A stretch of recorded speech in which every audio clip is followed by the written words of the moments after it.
Hey guys, I just got back from a really long car drive and a pretty awesome day. So, I don't really want to plan out a video or anything, so I'm coming up with this from the top of my head. First off, answering the first question, I actually hit a topic like this today on my way back home, like tonight, like not even 2 hours ago.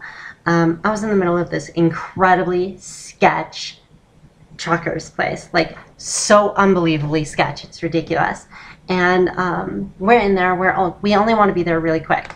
And this 60-year-old man walks out of the bathroom, and I'm like right in front of the hallway where the bathroom is.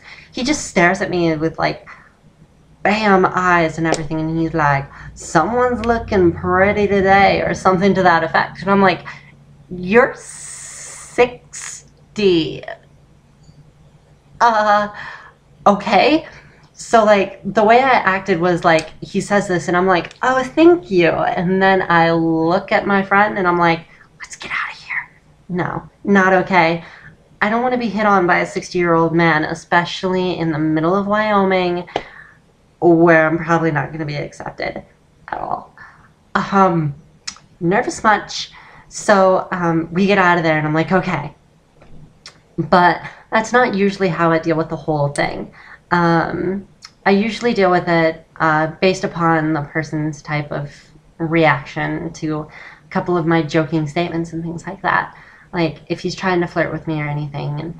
And first I'll kind of test the waters and make sure he's like open-minded or something like that by cracking like a gay joke or something like that, and then getting onto the topic of GLBT and things. And if I think that he's open-minded enough, I'll tell him straight up I'm trans, because I don't want to be in a relationship without them knowing. Like, I don't want to be stealth.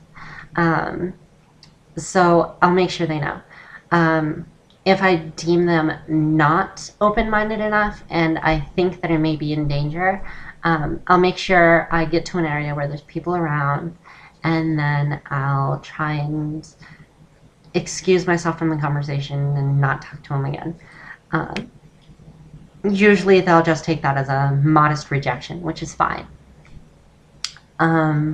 Otherwise, like, that's pretty much how I deal with people hitting on me in public. Like, it's awkward having heterosexual men hit on you.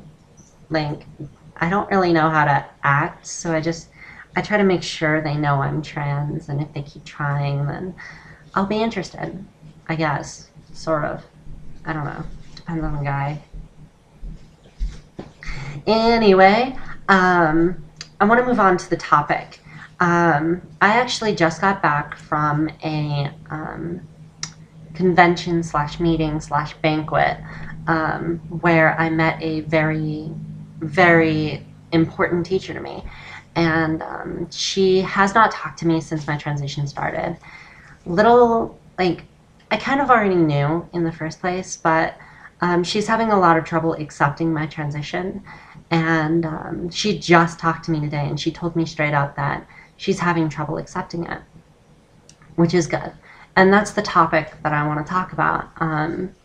Giving them that time and how to handle the situation during it. Like, you all know about the situation with my father and everything. It's not really too good.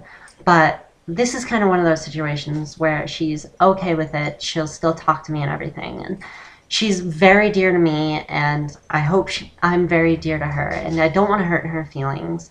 And I want us to be able to act with each other again. Like, participate, go out and draw together or whatever. I mean, she was my old art teacher. So that's something that I want. So like, this video is all about laying down those ground rules and using this as an example. So number one thing I learned from this encounter today, don't make things worse. And along with that, don't get emotionally compromised.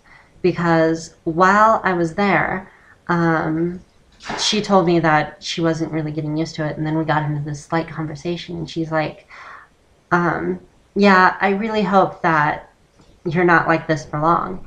And I'm like, and it kind of hurt me, but I tried to keep my diplomacy up and be as diplomatic as possible. And I'm like, yeah. So unfortunately, it didn't work out too well because I let myself slip, and I gave her more information than she could possibly take in, which is bad for the situation. Like, I told her about hormones, and I'm getting them, and that mind blown. So that's something to watch. Don't give them too much information at once, more than they can handle. Also, just try to make them feel as comfortable as you can. And added with this, if you're comfortable, it usually makes the people around you comfortable. If you know who you are, other people are comfortable that you are you. So just try and be as comfortable as you can. Try and be as open as you can. And try and act normally, because then they won't see it as a problem, hopefully. They'll see it as less of a problem. How about that? So that's number 2. Number 3 is actually keeping in contact with them. Because if you keep in contact, they get more used to you. And if you keep in contact, you become more friendly and they become friends easier. It's all in all just generally a good thing to do. So interaction on that type of level is pretty big. 4 is kind of contradictory with number 3, but give them room. Give them time to think. Give them time to process. Give them time. That's pretty self-explanatory. What I want to do now is talk more about those who are having trouble accepting it. Like someone in their family is trans, or one of their friends just turned trans and they're having trouble accepting it. Lay down a few ground rules as well. Get information. Learn. Because really the only way any of your opinions are going to be shifted is if you learn. And along with that, don't fear it. People usually fear what they don't know, or they're excited for it, one of the two. Choose to be excited for it. Choose to learn. 2 is understand that it will take time, but it will also take effort. So take some effort. 3, make sure you know that they are aware you still want to talk to them. Because like my teacher and I didn't talk for months because I didn't think she wanted to talk to me, and I thought she didn't like me anymore, which really hurt me. So I didn't really talk back to her. So that's kind of important for the connection thing. Ask questions, always encouraged, and I hope that the trans person is willing to ask them without being defensive. If they're being defensive, that's not okay. Well, I guess it's okay, but just, yeah, you get what I mean. Anyway, that's pretty much it. So, yeah. Now the question I want to ask for this week is actually somewhat related. It's, how would you deal with that type of situation if a family member is doing that or anything like that?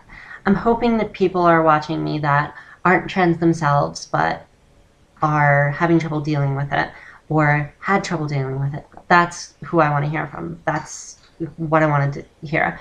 How did you get over it? What was the prime factor? And how are you getting over it? What's your prime problem? That's pretty much it. So there's the question. There's the topic. If you have any other questions or comments, toss them down here.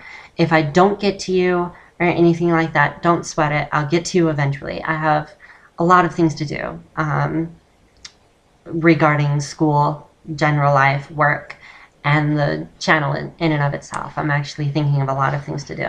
So just be patient. I'm really sorry if I'm not getting to you immediately, or if I didn't or don't get to you. Don't take offense to it. I still love your questions, still love your comments. Toss them down here. I don't care what they are, inappropriate or not. I'll handle them as they come. Otherwise, that's pretty much about it. And I need to go to bed now because I work at 7 in the morning. Okay? Bye, guys.